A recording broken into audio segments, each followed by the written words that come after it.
சென்னை எழும்பூரில் உள்ள தாயகத்தில் மதிமுகவின் முதன்மை செயலாளரும் திருச்சி நாடாளுமன்ற தொகுதி வேட்பாளருமான துரை வைகோ செய்தியாளர்களை சந்தித்து வருகிறார். நேரடி காட்சிகளை பார்க்கலாம். அரசுடைய சாதனைகள் சொல்லும் போது குறிப்பா தாய்மார்கள் மத்தியில் ஒரு மிகப்பெரிய வரவேற்பு இருந்தது. குறிப்பாக அந்த மகளிர் அந்த உரிமை தொகை மாதம் 1000 ரூபாய் அதா இருக்கட்டும், இல்ல நகர பேருந்துகள்ல இலவச பஸ் பயணமா இருக்கட்டும், இல்ல சிறுவர்களுக்கு அரசு பள்ளிகளுக்கு அந்த காலை உணவு திட்டமா இருக்கட்டும், இல்லைன்னா உங்களுக்கு அந்த இல்லம் தேடி கல்வி, மக்களை தேடி மருத்துவம், கலைஞர் இல்லம்ங்கிற அந்த இது போன்ற திட்டங்களை சொல்லும் பொழுது அந்த குறிப்பா அவங்க தாய்மார்கள் மத்தியில் மிகப்பெரிய ஒரு வரவேற்பு இருந்தது.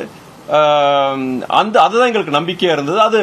அதே நேரத்தில் இந்த 100 நாள் வேலை திட்டத்தில் ஒன்றிய அரசு மோடி அரசுடைய அவங்களுடைய இந்த கடந்த 10 ஆண்டுகளாக அந்த 100 நாள் வேலை திட்டத்திற்கு அவர்கள் அந்த போதிய நிதியை கொடுக்காதனால அதனால வேலை நாட்கள் குறைஞ்சிருதோ. அது நம்ம சொல்லும் போது எங்களுடைய இந்தியா கூட்டணி சார்பாக ஆட்சி மாற்றம் ஏற்பட்டால் நீங்க இப்போ 100 நாள் சொல்றாங்க, அந்த பேர் திட்டத்துக்கு உண்டான பேரே 100 நாள் தான். ஆனா அந்த 100 நாள் கிடைக்கிறது கிடையாது. இன்னைக்கு 30-40 நாள் தான் கிடைக்குது. உங்க கிராமம் மாத்திரம் கிடையாது, தமிழ்நாடு மாத்திரம் கிடையாது, இந்தியா முழுவதும் அனைத்து கிராமங்களையும் இன்னைக்கு உங்களை மாதிரி ஜனங்க ரொம்ப கோபத்தில் இருக்கிறாங்க.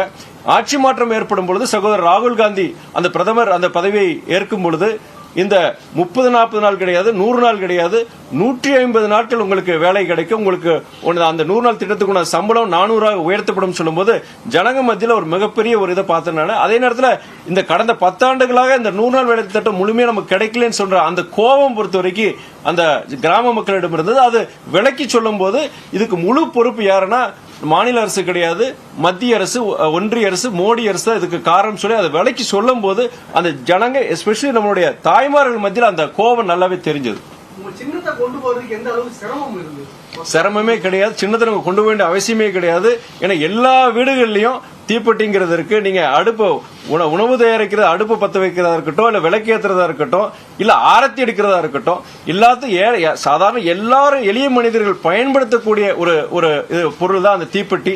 அது பொறுத்த வரைக்கும் எங்களுக்கு என்னன்னா ஒரு மிகப்பெரிய ஒரு நாங்க கிராமங்களுக்கு போகும்போது குறிப்பா தாய்மார்கள் நாங்க சொல்றதுக்கு முன்னாடி எல்லாரும் கையில தீப்பெட்டி காமிச்சாங்க. நீங்களே உங்களை மாதிரி பத்திரிகையாளர்கள், ஊடகவியாளர்கள் நீங்க அதை பார்த்திருப்பீங்க. நீங்க அது கடைசியா தேர்தல் நாள் நெருங்கன்னா நீங்க எங்க பார்த்தாலும் இங்க கடை வீதியில இருக்கட்டும், எங்க பார்த்தாலும் நாங்க சொல்றதுக்கு முன்னாடி கடை வீதிகளை அந்த தீப்பெட்டி இது பண்ணாங்க.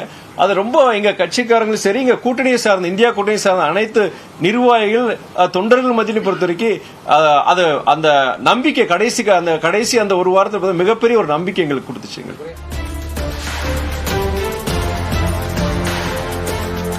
40 தொகுதிகளிலும் இந்தியா கூட்டணி வெற்றி பெறும் என்று தற்போது திருச்சி நாடாளுமன்ற தொகுதி வேட்பாளர் துரை வைகோ கூறியிருக்கிறார். இதுகுறித்து பின்வரும் செய்திகளில் விரிவாக பார்க்கலாம்.